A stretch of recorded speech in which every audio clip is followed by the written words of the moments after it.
इस प्रेजेंटेशन में हम लोग देखेंगे कि रीइंफोर्स्ड प्लास्टिक्स क्या होते हैं।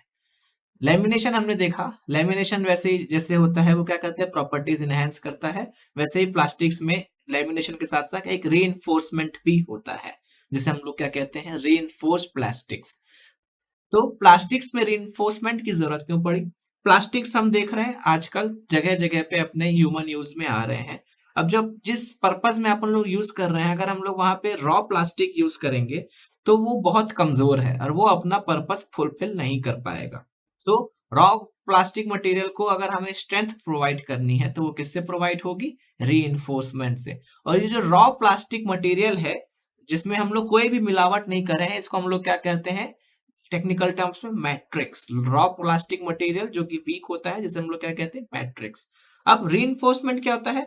Reinforcement is a act of making something stronger. Reinforce means you are reinforcing something, means अगर तुम किसी चीज को रीइंफोर्स कर रहे हो मतलब तुम उसको स्ट्रॉन्ग कर रहे हो। रीइंफोर्स कंक्रीट सीमेंट, तो कंक्रीट सीमेंट की जो रोड रहती है उसमें रीइंफोर्स्ड होता है। रीइंफोर्स किससे? स्टील की रॉड से, आयरन की रॉड से अंदर उसमें रीइंफोर्स होता है, मतलब उसको और मजबूत करने की प्रक्रिया को क्या बोलते हैं? रीइंफोर्समेंट। समझ गए?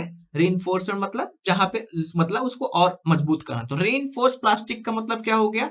ऐसा प्लास्टिक जिसकी कैरेक्टरिस्टिक्स इनहैंस हो चुकी हैं। कैसे इनहैंस हुई? अब अपने आप तो हो नहीं जाएंगी, कुछ एडिशनल मटेरियल्स उसमें क्या करने पड़ेंगे? ऐड करने पड़ेंगे रॉ मटेरियल प्लास्टिक्स में, जिसको हम लोग मैट्रिक्स कहते हैं। मतलब मैट्रिक्स में कुछ एडिशनल मटेरियल्स अपने को ऐड करने पड़ेंगे जिससे अपने को रीइंफोर्स प्लास्टिक्स मिलेगा, जिसकी कैरेक्टरिस्टिक्स जो होंगी बहुत ही एनहेंस्ड होंगी।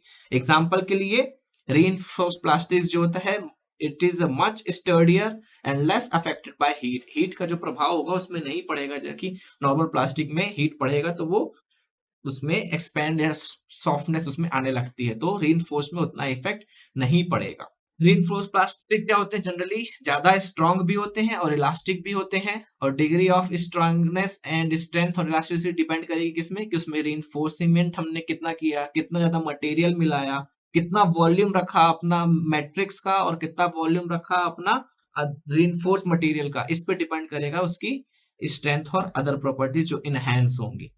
अब रीइंफोर्स प्लास्टिक की डेफिनेशन क्या है? रीइंफोर्स प्लास्टिक को हम लोग एफआरपी भी कहते हैं, फाइबर रीइंफोर्स प्लास्टिक या फाइबर रीइंफोर्स पॉलीमर।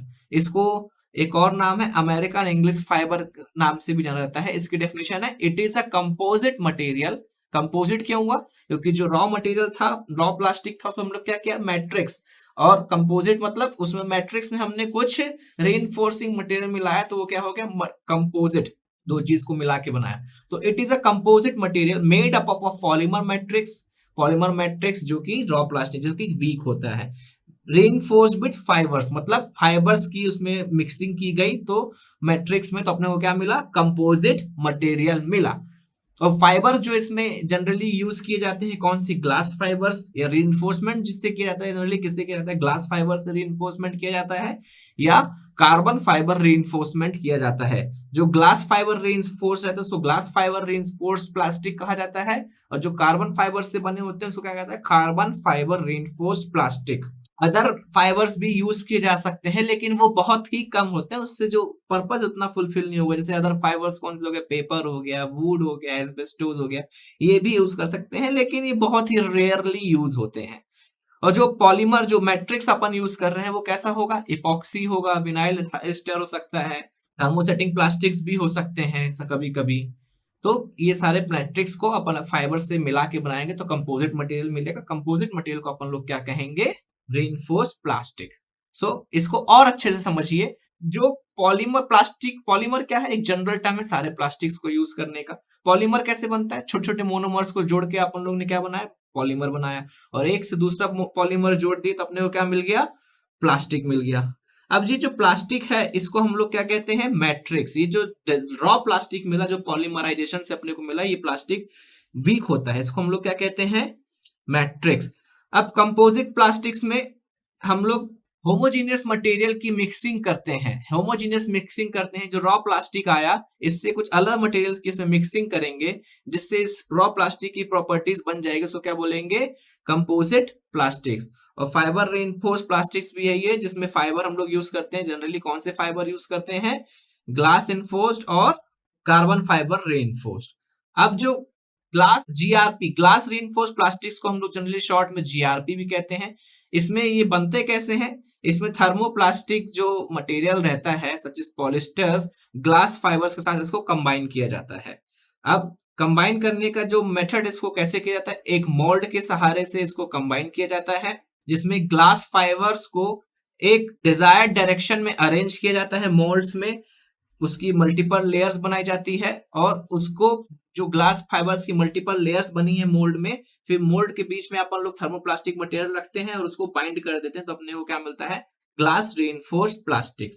उसी तरीके से सेम तरीके से अपन लोग कार्बन फाइबर रेनफोर्स्ड प्लास्टिक्स भी बना सकते हैं, जिसमें मोल्ड में कार्बन फाइबर मटेरियल की मल्टीपल लेयर्स रहती हैं और उसके बीच में अपन लोग प्लास्टिक अपना पॉलीमर मैट्रिक्स लगाते हैं, जिससे अपने को फिर फाइनली क्या मिलता है? कार्बन रेनफोर्स्ड प्लास्टिक्स मिल जाते हैं। अब इसके बाद इलास्टिसिटी बढ़ गई, स्ट्रेंथ बढ़ गई, जो अपने जो रॉ मटेरियल मैट्रिक्स था उससे कंपैरिजन में। उसके बाद इसकी मैकेनिकल प्रॉपर्टीज जो रहती हैं बहुत ज्यादा एनहांस हो जाती हैं। और ये कॉमनली कहाँ पे यूज होते हैं एफआरपीज? ये जनरली एरो स्पेस इंडस्ट्रीज में यूज होते हैं, ऑटोमोबाइल्स में यूज होते हैं, मरीन इंडस्ट्री में यूज होते हैं, कंस्ट्रक्शन इंडस्ट्रीज में होते हैं। ये जनरली ये जो हैवी ड्यूटी और जो सेंसिटिव इंडस्ट्रीज होती हैं जहाँ पे एफआरपीज ही यूज होते हैं। So this is all about fiber reinforced plastics. Thanks for paying your attention.